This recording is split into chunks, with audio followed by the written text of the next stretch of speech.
Oracle of the Forgotten, The Humans, Rise Before the Fall, Part 2. Arden and Aelynn spent a bit of time talking. Across the evening, she began to learn that he had some sort of magic around him, even though he wouldn't admit it. He didn't seem to be all too interested in modern politics, but seemed well aware of a quite large portion of history. To her, that was just refreshing. There weren't many she enjoyed talking to, especially men. Still, she realized at some point she would have to be more honest if she wanted to spend more time with him. They were only an hour from Ember when Aelynn noticed something was wearing in her mind. Ember was a large city, but she'd only seen a few farmers and even less caravans on this route. She would have expected foot travel at a minimum, especially so close to the city. She didn't have much time to think about it as an arrow flew past her ear from behind, burrowing itself into the ground before her. It had clearly been intended to miss, and it wasn't too hard for her to figure out roughly where it had come from. Still, the suddenness of it all was enough to make her stop. Her sudden stop had caused the caravan to stop as well. The guards began to gather closer as the woman held up a hand in a fist. She meant for them to gather together around the caravan, and the guards did as they were expected to. She lowered her hand and trailed her fingers along the hilt of her sword. 3 strangers emerged from the bushes. They were demanding to see the leader of their caravan. Meanwhile, Aelynn noticed quickly that the man Arden was now standing beside her. His own stance appeared far more casual than she suspected he was actually feeling. When they demanded to speak with the caravan leader, Aelynn insisted that they should speak with her instead. As so often, they dismissed her, young, pretty, but clearly stupid. It was all she could do in the moment to not cut him down, but she was fully aware of the archers nearby. Arden demanded that the men bring forth their leader so that he could speak with them. He didn't really have the time for this nonsense to begin with. Aelynn told the men to clear the way or send their leader. She noticed that there was a man with an axe and 2 swordsmen. If not for the archers, it was a simple enough battle.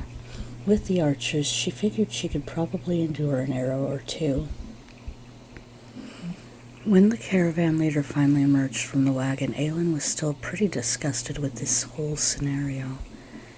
She knew that he'd been enjoying his fun with the women in the caravan. It didn't matter to her, they weren't her issue. As soon as the strangers saw their leader, he extended a hand to push the woman aside. Her sudden, sharp command that he keep his hands off of her made a few of his men laugh. She was small, but full of fire. Maybe they hadn't expected her to speak up. Let us speak with your leader. Both of you get lost. The stranger was clear enough. With a nod from the caravan master, Aelynn kept her blade where it rested. Arden, however, seemed to have another desire entirely. If not for the growing heat of the desert, they probably would have noticed the shifting in cold around him. They weren't given time to respond. Even Aelynn didn't quite have the time to react before the man's blade was drawn, and both swordsmen lay cut down where they stood. Arden had spun back, placing his blade to the neck of the stranger. Some do not deserve the air they breathe. Grant us passage, or find your breath cut short. His words were cold, colder than the mountains they'd crossed to get here. Aelynn felt something so familiar, so different in how he was. She'd not seen a human move so fast. He had zero obligation to help in this situation, nor was it the first time he had saved them. Her eyes settled onto him and then the sword. As the world seemed to pause for a moment, her head began to hurt slightly. It was so familiar, so very familiar. She wasn't sure what it was, but she would have to figure it out another time. Is there a problem? Their own guard captain had finally come from wherever he'd been hidden, late as always. Aelynn honestly suspected long ago he had no interest in actually fighting. I believe we could just let you pass. The man with the blade to his throat was speaking, but stalling now. His archer was still up there. Maybe this would be what he needed to free himself. It wouldn't matter. The woman had heard the bowman moving despite having taken every effort to make herself look like another human. Her own elvish blood couldn't be denied. With equally impossible speed to that of the swordsman, she rushed forward. Her hand closed, the arrowhead slicing into her palm as she had almost missed her grasp of the arrow herself. She tightened her hand around the shaft of it while kicking the bow up from the ground. It had been carried by one of the two men that Arden had already killed. This was mostly instinct now. She spun, locking the arrow and sending it directly back where it had come from. Her eyes narrowed as she waited. A moment later, the archer fell from the branches of the nearby tree, dropping from a height that may have been almost as harmful as that arrow in his chest. She lowered the bow slightly now while she watched for any other unwanted guests. Still, her left hand was bleeding, and she would have to address it at some point. Arden commanded the one who had stopped them to stand, and then lead them to the city. He wasn't having any more nonsense. The guard captain of their own caravan finally chose to walk with them, something Aelynn hadn't honestly expected. He seemed to lord himself over the others more often than not. He was hoping to find out more about Arden, as he'd stopped those three men so easily. Not surprising at all, the caravan master disappeared off to the wagon again. Arden forced the would-be bandit to lead them to the city. The guard were a bit surprised that they'd captured one of the four more influential leaders of the group. Glancing between Arden and the guards, it seemed the temporary guide was actually eager to be taken away to be arrested. After securing the wagon and following the stranger a bit, Aelynn managed to learn a few things. He was intent on leaving the caravan behind. She'd been debating it herself. She knew more about the situation than she wanted to. Somehow, the thought of leaving his company so early was also bothering her. She was upset, and she was unsure why. Still, while they were talking, he asked her why she'd come on this journey in the first place. Guarding a caravan seemed somewhat beneath her, even though he hadn't once seen her fight. There was something about her movements that made it clear she was a little too confident to be entirely lacking in skill. In the evening, over drinks, she revealed the truth. She'd come to try to stop a war, but across the travel to Ember, she realized that would be impossible. Eventually, she explained the situation.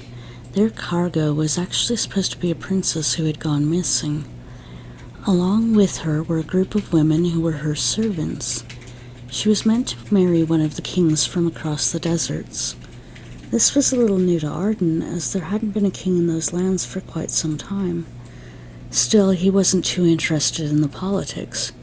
He was only half listening as she explained that she was fairly certain they intended to have the wagon attacked and the princess killed, as it would make a good excuse for another senseless war.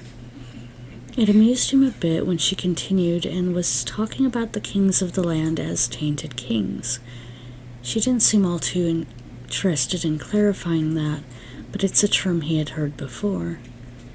She was not surprised to see their cargo being brought from the cold as the night wore on. Even in the desert, the nights could be extremely cold, especially with the coming winter. For only a brief moment, she noted the girl's cloak shifted. They dyed her hair blue, not surprising as it matched the royals, yet she knew the heir had been born with red hair originally. The winter meant the second sun would not be as strong across the desert. It was almost the only time it was moderately safe to make this passage.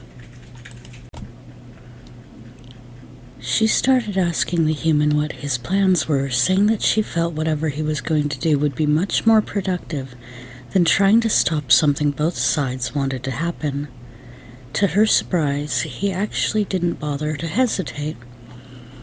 She expected he would be much more reserved, even though they'd been talking off and on since he saved them from the dire wolves. He mentioned Astoria and a city towards the furthest regions from Archite, a neutral tribal village called Rogirium by the elves. They were more than familiar to her. The Valseen were originally women who left the village to form their own tribe. If anything, she might be recognized, but she hoped that the new hair and face would prevent part of that. With a bit more questioning, he finally revealed that he had business with someone there. Something in her mind insisted it had to be the Oracle.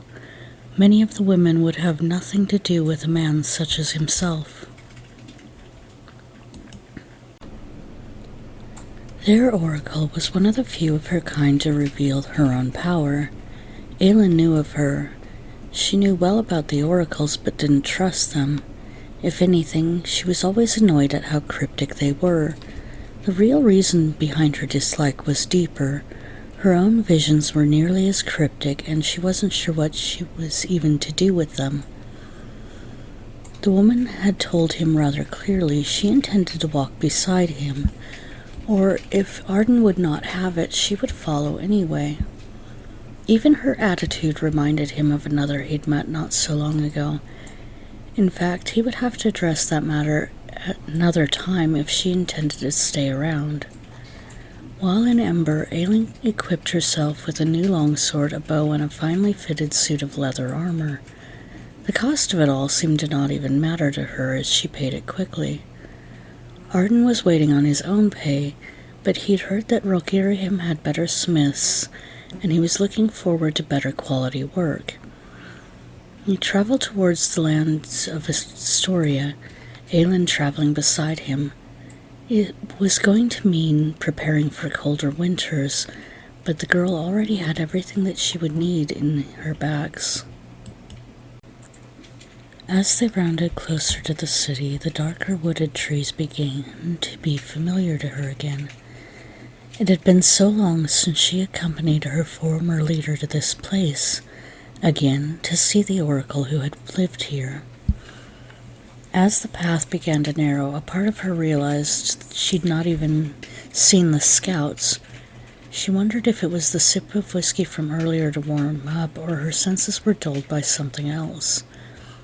If anything, it was likely the latter, as her mind kept racing on why this mortal was so familiar to her. But the thoughts just wouldn't come. Only a few random flashes she considered to be some wild daydream more than anything else. She was starting to sense eyes on them. She mentioned she was sure they're being tracked. The humans seemed to know and dismiss the comment in a single breath. He was fully aware of the situation. She was still lost in trying to track who he was, but decided to try to shake it off knowing someone was nearby. That is, until he swung his blade suddenly at a nearby rope, and then pulled her away from the path where she was walking. To her surprise, the mortal had noticed a trap that had somehow escaped her view. From somewhere above fell a bunch of thorns and crudely made barbed wire, a sort of set of chains and barbs designed to hinder them and cause minor injuries in order to give the nearby guard the chance to take control of the situation. Not much of a hindrance, perhaps, but the fact that she hadn't noticed was unsettling to her. Thankfully, the man with her had thought to drag her out of the way. She decided she needed to focus now. Even though a part of her recognized she'd never felt secure enough near a stranger to let her guard fall so far. Standing before them in the cold of the evening was a woman, wind-swept brown hair with traces of golden strands. She was dressed in traditional leathers, but it wasn't much to cover her, as often the women were accustomed to the chill of the mountains here. Her pale skin was lighter even than Aelynn. Everything about her presence reminded the elf of ice and wind. Some nagging at the back of her mind said she should know more. But there wasn't more coming to her. State your business. Her voice reminded her of the winters on this mountain. Aelynn had no intention of responding. The veil scene in her had too much pride left to answer to a Rokirium scout. We seek the oracle in Rokirium. Arden's voice was clear and strong. There was no hesitation in his words. He knew the stories of this village. The women were not likely to give him any more attention than necessary, and even then, this one seemed to be ignoring him as well. The woman moved closer to Aelynn, looking her over closely before speaking a second time to the blue-haired girl, rather than the man nearby. You intend your pet to speak for you? She hated the fact this girl was disregarding her questions.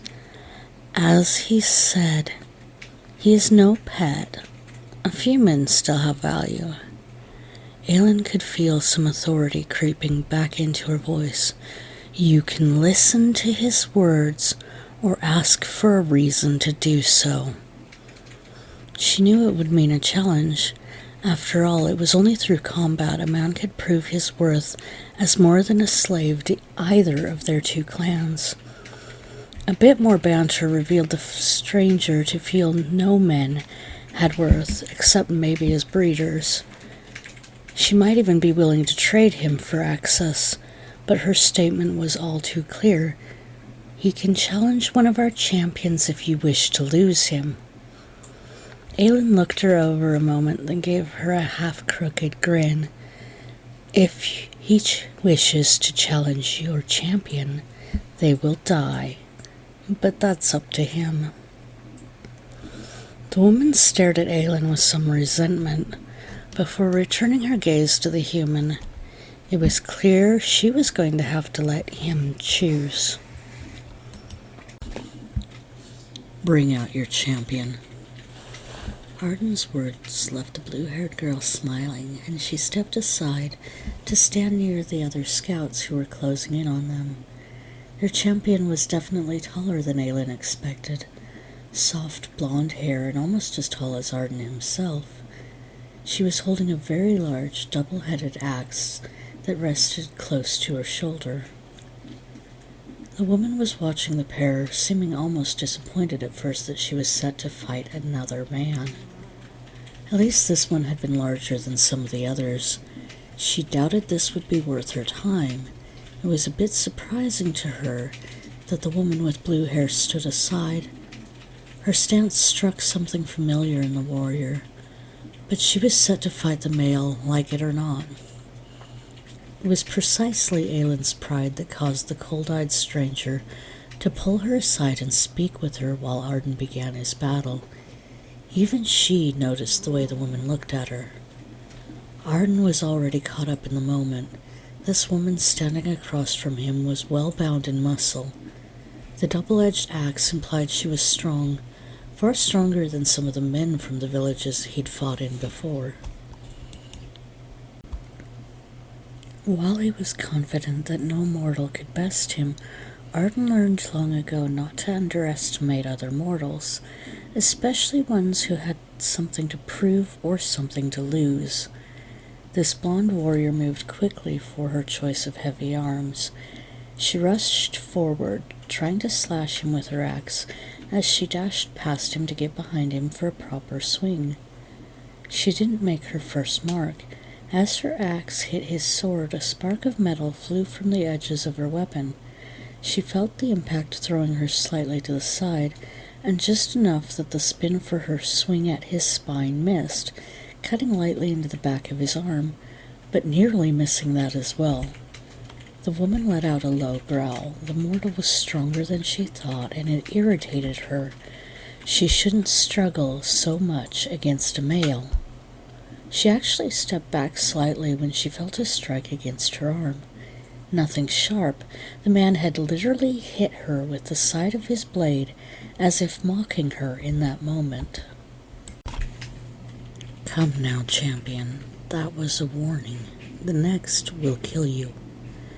If anything, Arden could have killed her then. To him it was a pointless waste to kill a good warrior without a reason. This one was another human, trying to do what she thought was best for her people. Normally he would only kill them when necessary, but if it came to that, he wouldn't hesitate. The warrior woman was not afraid. If anything, she was just angry. It was better to die in battle, even if it shamed her entire line for a man to be her death. Better than a weak old woman. She circled the man again, determined to find a safer vantage point. The narrowness of the clearing didn't offer much room, but it worked well for them in the past. Both women in the distance had given up talking with one another, and the sound of the first strike brought them back to watching the battle closely. Death is welcome.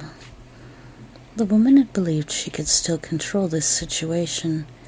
She could sense something different about this mortal, as if they'd thought for centuries, maybe even more. That was impossible. After all, they were both human. Still, she would welcome death over any dishonor. She had no idea what she was up against. Aelynn was still only starting to learn. The Veilseen warrior in her respected this most of all. She'd seen him fell bandits and beasts, but there was something different about the clans of Rockerium. As she started to prepare for the next strike, something strange happened. It was hard to tell if the man had moved so fast, or if his blade had its own intentions. The moment her axe began to strike down towards the shoulder and his chest, his body rose up, twisting and turning in a simple, sinister movement that took her arm from her body and sent her blade along with it, flying across the field. It was the same instant that woman lost an ear, the movement somehow narrowly missing her head. In fact, had it not been intentional to let her live, it would never have missed. The blue-haired woman smirked. Something about this seemed too familiar, and she could feel an odd sense of satisfaction. The man raised his blade, swinging it down as if he were ready to take the head off the blonde, but in the last moment he stopped, pressing the tip of the blade to the woman's neck before a truly dark grin met his lips. "Only I choose when you die." While the mortal did not hear what the ice witch had to say, the blade did. It listened to everything. The woman leaned into Aelynn. Of course, the Veilseen would bring us a bastard like this. If you knew me, you would hold your tongue. The words simply slipped from Aelynn's lips. Her people were still respected as much as they were feared by these locals. She had to admit, she was surprised the stranger caught on so quickly. Her focus settled back on the human man. He seemed colder now. She felt a tickling in her mind. Had she seen him like this before? That was impossible. She should have remembered. Still, it didn't matter for long. She saw the tribal woman scurry back. She knew that she was going after her axe again despite being off balance. Aelynn couldn't help but respect that. At the same time, she knew better. Arden spoke up again. "Surrender. I could have killed you twice over. Take me to the oracle." As the woman moved slightly closer to her axe, he raised his voice one last time. "Do not make me kill your entire clan." Aelynn blinked a moment. There it was. That sense she felt from him before. It was an odd sort of authority she could only vaguely remember from dreams. Maybe old stories. The human kings. The words drifted into her mind, and she shook her head to clear them. Arden turned entirely from the axe wielder, then set his attention on the witch standing next to Aelynn. "Save your kin while you still can." His words were cold, but it was intentional. This was the first time in so long he had a chance at vengeance in this realm and the outside realms both. He was not going to waste any more time here. A single glance from the scout and the champion submitted. She was struggling to stop her bleeding. 2 more guards seemed to appear from nowhere, hidden silently in the rocks nearby. They took the champion and her axe, then walked away from the group without a single word. "It's decided, then." Aelynn finally spoke to address the woman next to her properly. "You know what you have to do." She met the woman's gaze, and the woman's eyes widened slightly before they narrowed, and she lowered her gaze a moment. "It is the law. I will guide you to the oracle. Do not cause more harm here."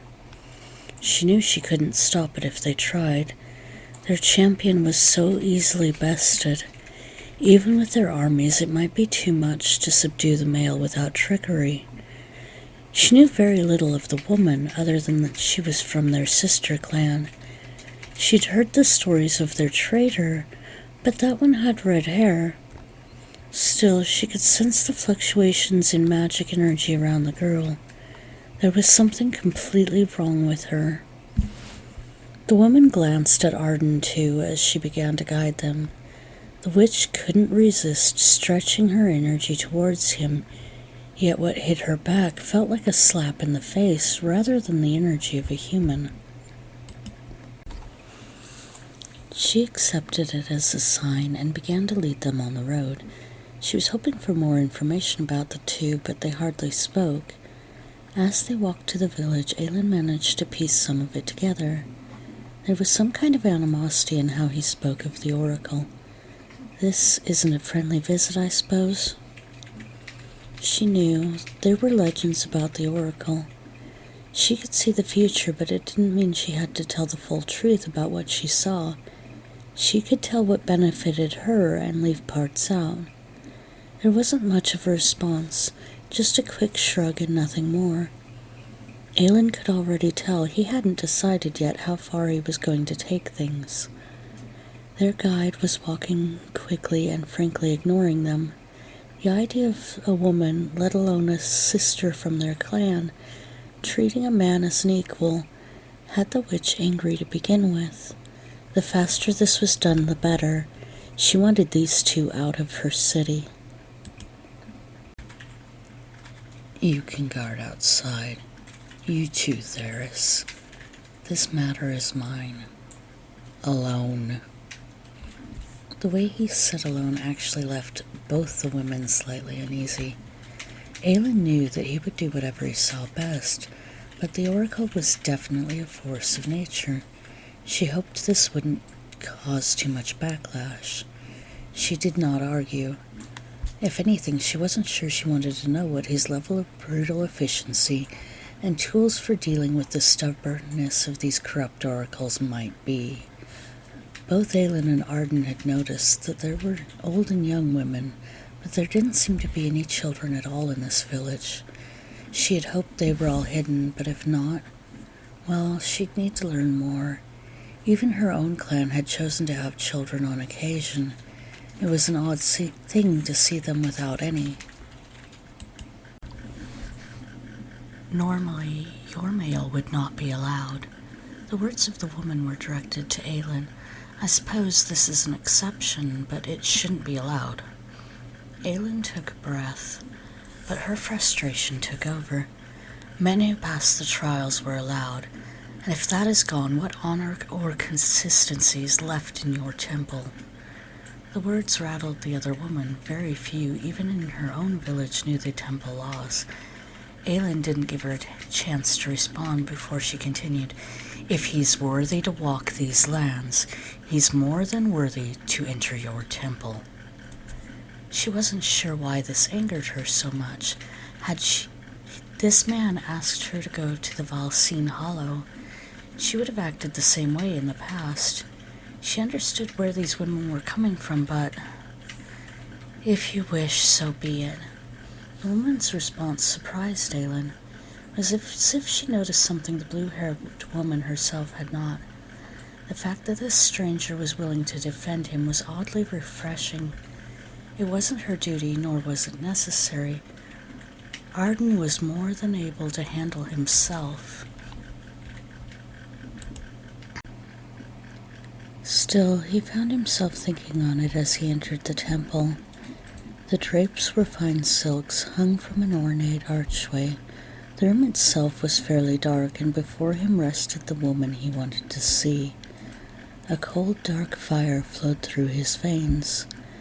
Still, this wasn't quite the time to destroy everything around him. Oracle of Aracesium. He felt it best to address her properly, at least. The woman heard him enter. His footfalls were determined, and his voice seemed to carry a hidden, haunting memory for her. She could barely recall. Was it possible after so much time? Still, she would address him as a stranger for now.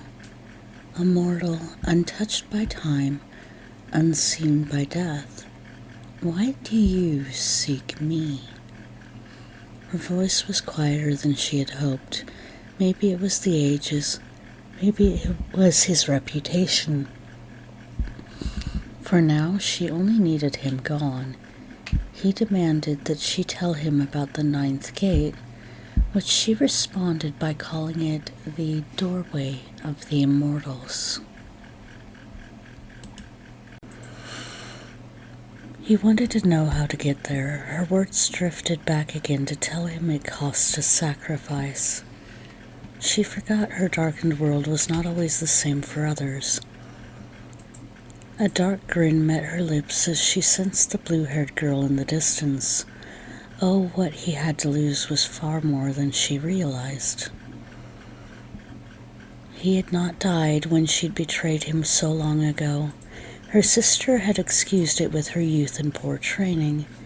She claimed it was her inability to see all the angles of the worlds, but he may have learned the truth of her by now. If he could recall her betrayals at all, she wasn't sure she would still be standing. In those ages ago, he had killed her sister by their mutual request for training her so poorly. The memory of the death of her sister left the woman suddenly terrified. The sheer brutality was hard for her to forget even now. Still, she did what she could to cover her own fear. She turned away from the human a moment, allowing her hands to stop shaking by moving them to touch one of the many drapes in the room. She appeared to be adjusting it gently with her fingers. The sacrifice is important. She paused a moment, turning her body to allow her blind eyes to gaze in his direction. You may lose something more important seeking what you will find. She knew the truth about the woman near him. If she could get the girl to listen to her or stay until the hunters arrived. Those who follow may also see death. It was well known that many of the higher entities had their own problems with this oracle. She played them against each other with such ease. She was never wrong, but it didn't mean that her advice wasn't tainted by her own whims. I only seek one death. What sacrifice, or shall I offer to them your head instead? As he spoke, her distraction was clear to the man. A sudden movement by the mortal drew her attention. While he pointed at the roof, she was unaware of the movement being meant to draw his hand closer to his blade.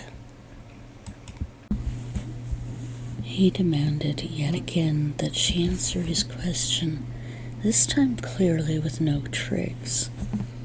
It must be someone close to you or the blood of an ancient. She knew he would struggle to find the latter, even if it traveled beside him. That thought brought a half-smile to her lips again. I cannot choose for you. There are other ways, but they are veiled to me. If you seek the ninth gate, you must know the rune or find the old gates in the lands where demons dwell." She paused a moment. She was wondering how much truth to tell him, but her own powers were starting to shift. She felt an energy pulling on her own, and she was struggling to resist whoever this other, much more ancient being was. Now her blind eyes settled on the man before her. She could take in his energy, his features, the features of another who was with him. The woman outside was familiar, but the person within her was still herself. The mortal was strange, but to her, along with this strangeness, was a sudden feeling of danger. Not only had she found the second entity within him, it had turned its entire focus onto her. There were ways through the void as well. She paused. That word triggered some strange sensation in the mortal. The void often came up in his travels, both the god and the realm itself. She knew it would trigger something in him, especially if he was who she thought. Seeing it, though, was another confirmation that she would have to be more cautious. I haven't seen a void walker in many ages. Even then, they are those with a taste but no knowledge or power. She'd many things drawing at her mind, old stories, tales her older sister used to share. It ached. This presence in him drew a memory of the stories of the elders. They were long gone now, weren't they? The kings had fallen long ago, well before her birth. The woman had never seen one before this man, the entity that was bound to him and the strange girl outside of her temple. The three had the strongest ties to the void she had ever witnessed. They also had energy ties to the elder, even though that should have been impossible. He was purely mortal. There was no reason for a human to draw so much attention. The entity itself did not remove its gaze from her. When her thoughts about the mortal being beneath his notice were heard, his eyes narrowed and his arms folded over his chest. She realized without words he was making himself visible, and he was most definitely warning her. This entity had made certain she was aware, and she felt the most exposed and vulnerable she could ever recall. Still, she trusted herself to maintain composure and keep the mortal thinking she was still in control in this situation. She paused, then raised her hand a moment. "I will find another way, if you do something for me." She hated to negotiate, but she realized she may have to find a way to spare herself. She had a new quest that she had to complete as well. The deal she offered was simple, yet all too familiar. Destroy the captain of guard for the sin of greed. When was this last told to him? He could hardly remember for some reason. In exchange, she told him one last thing. Within the palace of fallen kings, gates of old hide. Within the walls of the throne, the eldest truths reside. A riddle, but not one outside of his power to decipher. It was clearly her way of gaining his trust. She promised him that he could find a new solution to his access to the ninth gate if he promised her the death of a soldier. Arden agreed. After all, it was a simple enough matter. He had a few things he would have to deal with first. Aelynn had been questioning the guard since he left. She'd learned quite a lot in a short time. Unfortunately, she was starting to realize the woman had figured out not only that she was Veilseen, but who she was among their people. She'd only kept her status and respect because she'd fought her way out rather than just fleeing. She made the girl swear to keep her mouth shut to the human. She hoped the information wouldn't reach him till she could tell him herself. Hearing they'd had to wait annoyed the woman slightly, but only slightly. She wanted to look around the village a bit more, even if she refused to admit it. What did you learn? Arden's question actually surprised her. She began to talk about some of the things he already knew. Legends that the land could grow entire fields of wheat from a single seed, that the women would never trust men at all, the lay of the land itself. Then she spoke of things he really hadn't learned, that they were angry with the gods to the point that no one was allowed to worship them in this land. She began to explain about the shops in the area and the dwarven-trained blacksmith. She finally spoke up about something that piqued his interest, though. They talk of the old temples of gods, ruined temples where fires never quit, fed by the lands below, ancient places never seen by the eyes of men. It sounded like the perfect place to hide old secrets, especially ones with ties to the further realms. They agreed to visit the blacksmith for now. His armor was in poor repair after the incredible amount of fighting on his journey before ever meeting the caravan. Hers was starting to feel insufficient to her. After all, he was a great warrior and his was fairly ruined. She needed more protection and she knew it. They were both surprised by the fact the blacksmith treated him with proper respect. She'd seen the state of his weapons and armor. She could sense the kind of battles it took to bring that much damage. Yet he was neither dead nor dismembered, rather he looked ready for a new battle. He made arrangements to repairs to his armor, as it seemed that it may take too long to do much of anything with the sword. He'd already arranged payment before he dismissed himself. Aelynn watched him step outside after arranging his own repairs, and she requested the armor she was wanting. She stretched slowly, then carried on a short conversation with the smith before allowing herself to leave again. It seemed they were caught here for the next 2 days. If the oracle got back to him sooner, he'd still have to wait for his armor. The pair agreed to reunite at a nearby inn. The man said he wished to look around more, so Aelynn was left on her own for a short time. Unknown to the man, Aelynn threatened the woman running the inn while he was away. She was to treat him as any other guest and to charge him the same rate. If she found otherwise, she was going to come back and end the woman and her business forever. The elf placed her items in her room, then came back down to have a drink or two. It wasn't long before one of the locals asked to purchase this man from her. Aelynn tried to dismiss her, saying if the man wanted that kind of arrangement, she should talk to him, not to her. The woman insisted that she trusts her pet too much, and Aelynn growled, "Call him that again, and I will silence you." Her words were laced with bitterness. There was a time she would have called any man the same way, and it bothered her that she was so defensive of this one. Still, she was not listening to this woman disrespect him. It wasn't long before the woman's veiled threats and sharp tongue had the blue-haired girl in a silent fit of rage. Aelynn's ability to control herself was nearly gone now. The elf growled before knocking the woman to the ground and using a chair to pin her there. "He is more of a threat than I am, and I could kill you where you are in an instant." The words were colder than she meant to be.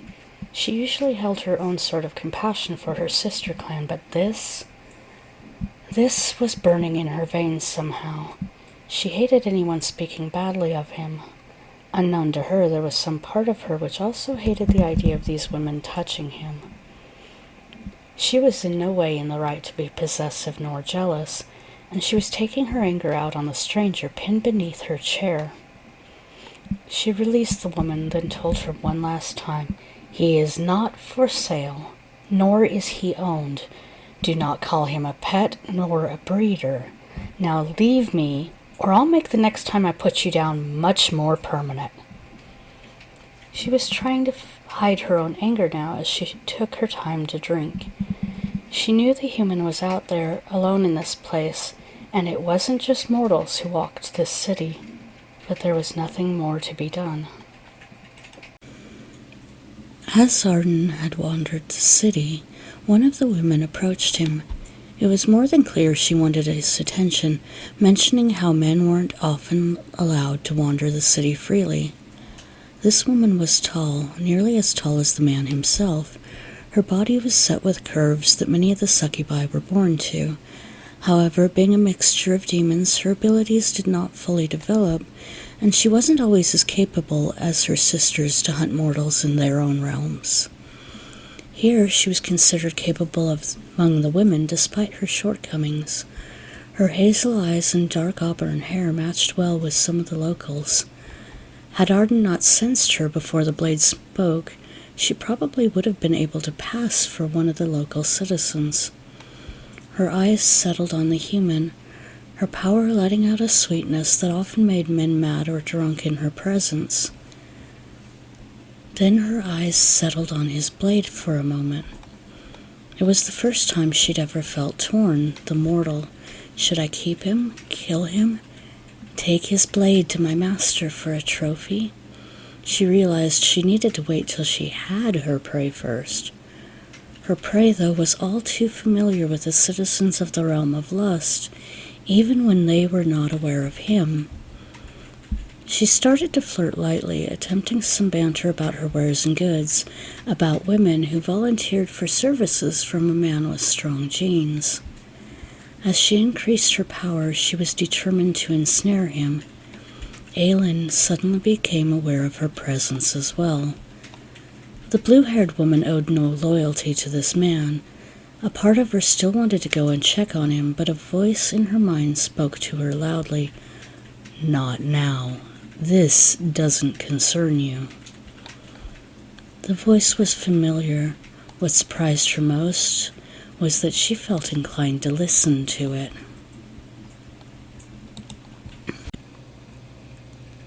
This voice was quite clearly not her own. Aelynn forced herself to sit while she observed the room quietly. She was trying to gather more information from the edges of the missing parts of her memory now. There has to be something. The succubus, though, was not prepared for what would happen next. As she taunted and toyed with the mortal, he seemed to respond fairly well to her advances, until suddenly he spoke out words she never expected to hear. He'd been flirting lightly, taking her chin into his hand, before suddenly moving his palm to wrap around her neck. "Nema okftelmir demon." It was his voice, his words. He spoke their language. She swore at him, choking slightly whenever he would tighten his grip. Her words never belonged on the tongue of a mortal, and she could feel rage building within her. She understood his words as a threat, but she had no idea what she faced. In fact, his words meant that she was flirting with death itself. He began to tell her about himself, the way their men begged for mercy, the way the women pleaded with him to stop. He had destroyed them all as their lord fled the lands in fear. He offered to send her to them in final death, to join her fallen brethren. Death is inevitable for the weak. She was finding venom in herself. She wanted to hunt him. She wanted to kill him.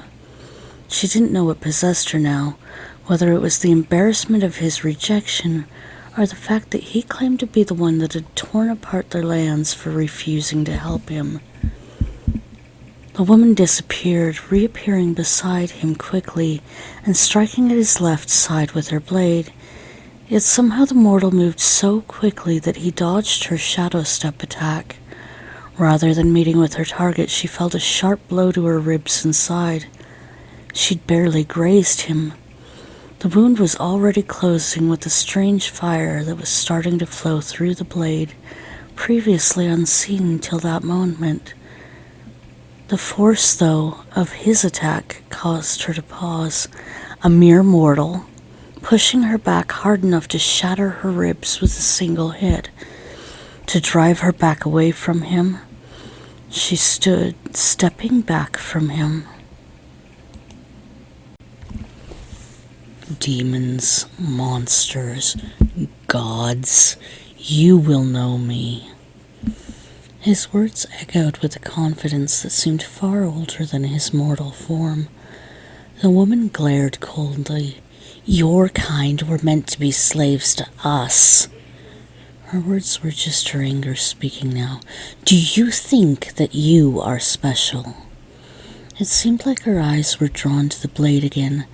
Now it was taunting her with magics much like her own, drawing her in, telling her about the blood of her people, her sisters, her ancestors that had been driven into the wedges and cracks of the ancient blade. She could hear their voices screaming to her to avenge them. A distraction, but one that was fueling her to lose herself now. She disappeared, then reappeared on his right, hopping into the air in a downward strike towards him. Despite her insisting that he was to be a slave, he continued to taunt her back. He was not in chains. He was not begging. Were none of them able to force him?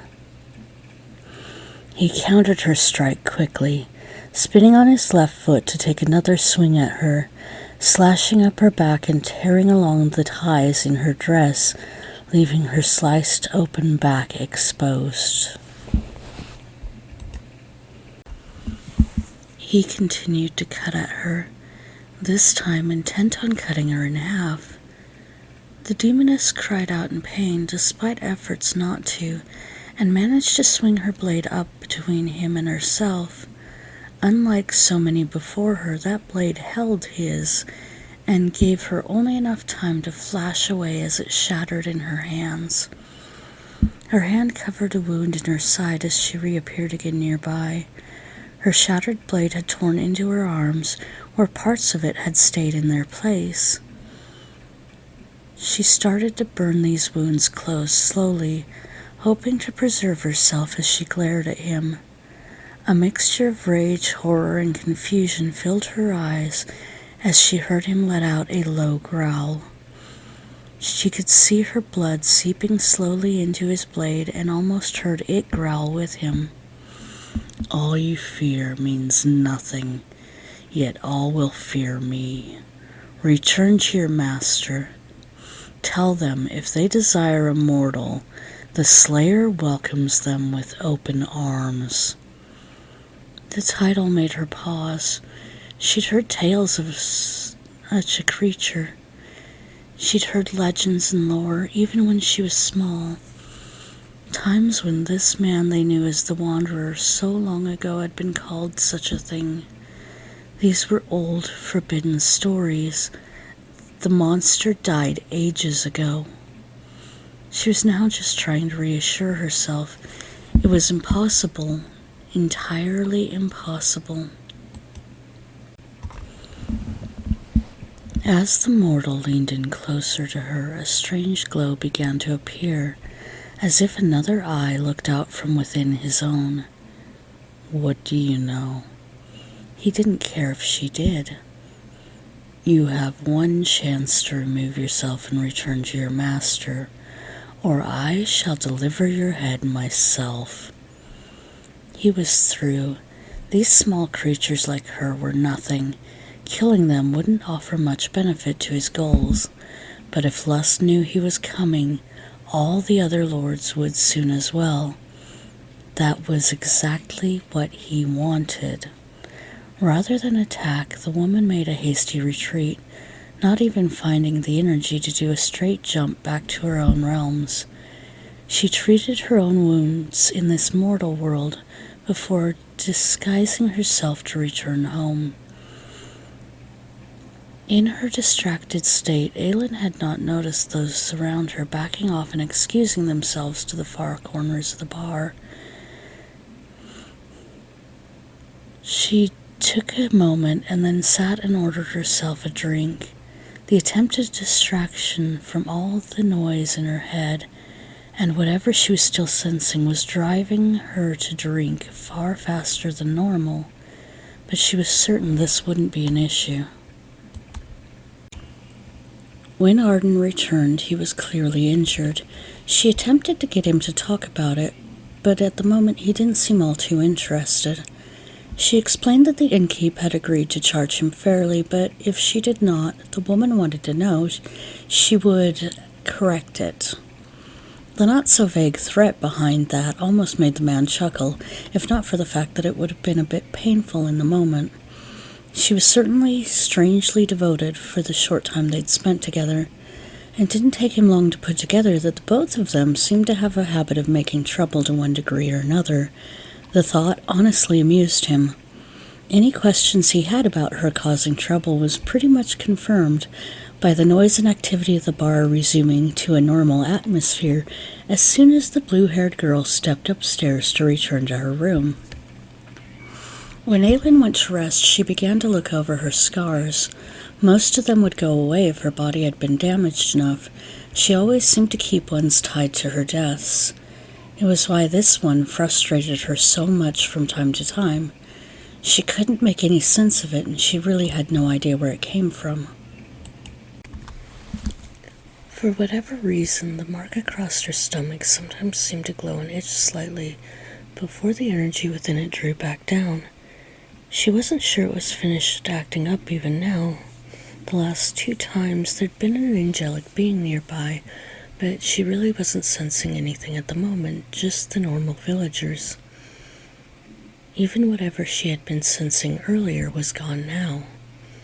She drew out an old adventurer's journal she had bought in the store after she changed to some more comfortable clothing. Maybe she could read before she slept and wipe away whatever odd energy she had left from before. She felt a little ashamed at the wish that he would come by and speak with her before he went to bed. It seemed selfish with how little she and Arden had traveled together. She hoped that she would have some more answers soon on the familiarity, on the energy, on his actual intentions and goals. She had things about herself to discuss as well, but it clearly wouldn't happen this night. Still, it wasn't long before she was finding herself lost in that book, feeling more and more drawn in by the familiarity of the story. It seemed the author had wandered many of the same regions she had when she was younger.